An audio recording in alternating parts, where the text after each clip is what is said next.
All right, the first case to come before the court today is State of Ohio versus Tyrone Dennison. The state has waived. Mr. Villette, you will have 15 minutes to present your argument. The argument is being visually and audibly recorded and posted online, so please keep your voice up. Stay behind the podium. Do not use the names of any victims or children. We have read your briefs, and we are ready to begin when you are. Thank you, Your Honor.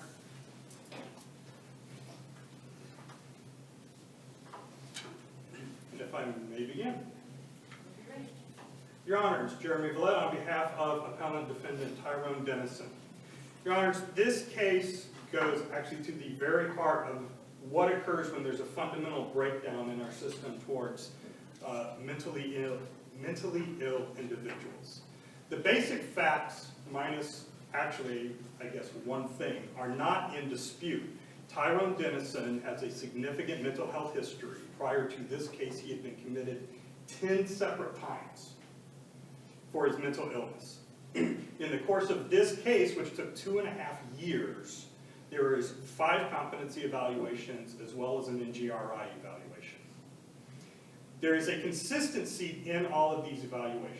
When he is deemed competent, and as well with the NGRI, he makes no statements about the devil controlling his actions, threats to his children, etc. When he is not competent, he speaks about the devil, and he speaks about threats to his children. And it also becomes important because in the NGRI, conducted when he was competent and not talking about the devil, he actually denies committing the offense. It was part of the basis for the NGRI. So there's actually, within the reports, a consistency in Tyrone's self-reporting in statements and the behavior seen by the evaluators that shows is he actively having a mental issue that causes us such concern that we cannot proceed, versus he's now in such a controlled state, effectively, that we can proceed. So we get to his plea. And in the course of his plea, when being asked about if he understands an Alford plea, he talks about the devil. The trial court just moves on. When he's asked about punishment, he talks about the devil and threats to his children. He did it because of the devil was threatening his children. The trial court moves on. This occurs 3 separate times in this single short colloquy. Now, defense counsel doesn't pipe up at the time. I don't think the defense counsel maybe was even paying attention at the time. But immediately after the plea and speaking to Tyrone, the defense counsel said, oh no, we got a problem. Files the motion to withdraw. And in the subsequent hearing for this motion to withdraw, Tyrone confirms the statements about the devil made him do it. He confirms he still has these concerns, the involvement of the devil. At that moment. It's not just, oh yes, I said that. He's actually in this subsequent hearing saying, the devil made me do it. I did it because of the devil. I did it to protect my children. The same things he said every single time he was not competent. What was a period of delay between his court appearance and when he was placed back in the Summit County Jail? It was actually the same day. It was a matter of hours. The defense... He went right from Twin Valley to... Oh, I'm sorry, Your Honor. No, the last evaluation where he was deemed competent was December 13th. He was brought to Summit County Jail subsequent to that. The plea was entered at the end of January, I believe, and the sentencing was about 2 weeks after that. So this is about a month. So, Your Honor? Approximately a month. A month to 6 weeks, correct. And in this final competency evaluation, 2 key points are: 1, the evaluator said even at that time his mental state was, and the quote is, highly variable. That evaluator cautioned the court to take extra care. And in that evaluation, regarding the personnel and descriptions of the legal process, this individual who's been involved in the legal system for his entire life still required education by the evaluator. Couple questions. Was he ever diagnosed, I guess is the word, as a malingerer? No. Okay. He was never diagnosed as malingerer. He has consistently been diagnosed with schizoaffective disorder. Was he provided medication once he was placed in the Summit County Jail awaiting his plea and sentencing? That is not included in the record, but it is presumed. Okay. I mean, there's no indication in the record at any time he was being denied medication or refusing medication. So there was no argument that he deteriorated while he was waiting in jail to appear in court? Well, that's what we don't know. His history, as included in the record and in the reports, is even while medicated, he can still decompensate. I mean, which is not unusual for those with these severe mental illnesses. Their bodies can still adjust to medications. He's been through a whole host of medications. It's not like he's been on the same medication over the years. They've had to change medications and adjust diagnosis. The problem becomes factually. Part of the trial court's reason for denying his withdrawal of the plea. First off, the trial court said, oh, there's no problem, I'm going to take your plea.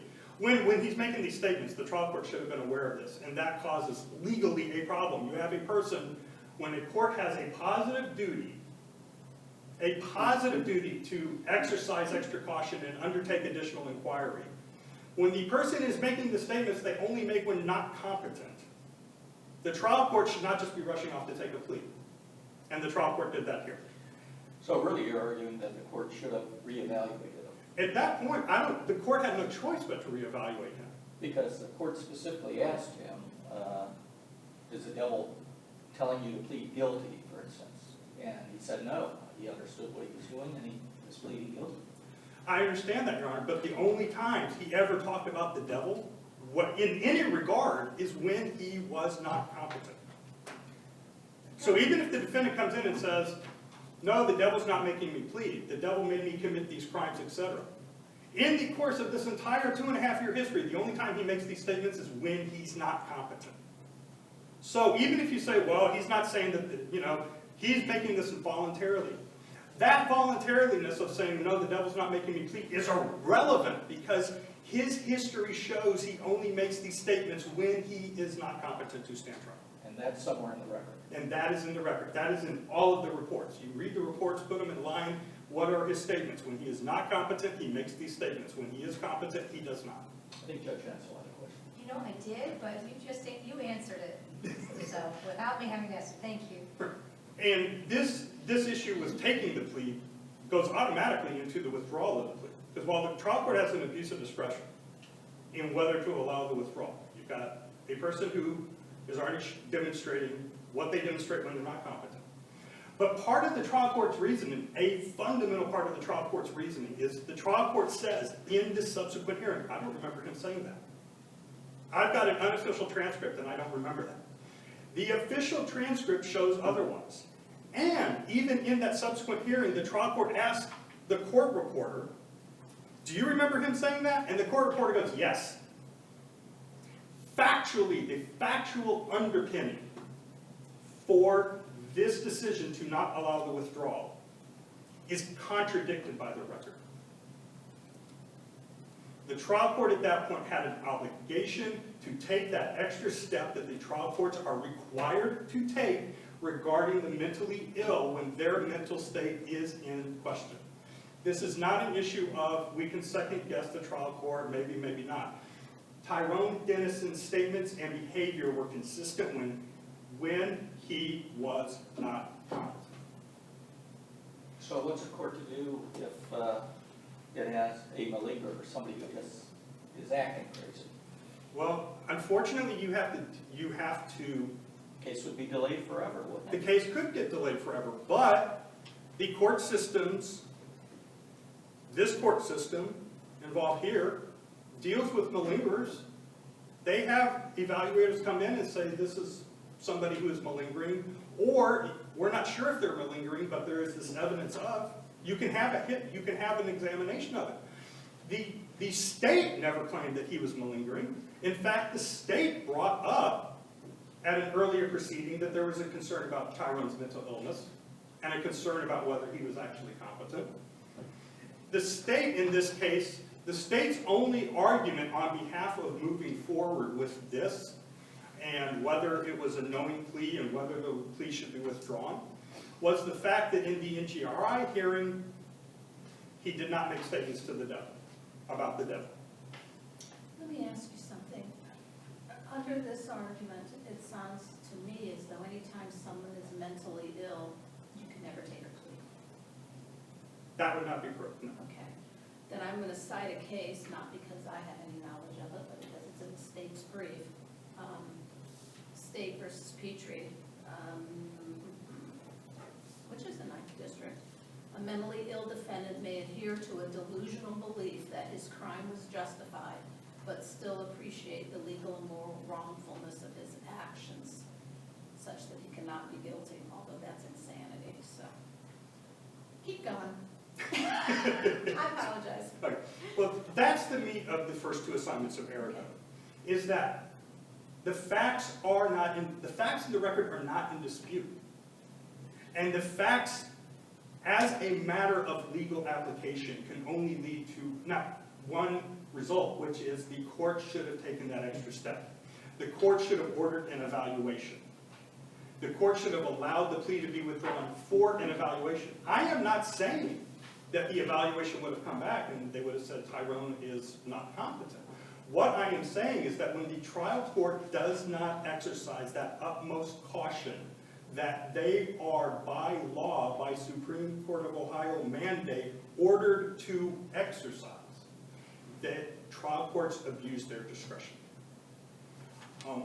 The other issue in the case was the sentencing, which was not objected to, so that's an issue of plain error.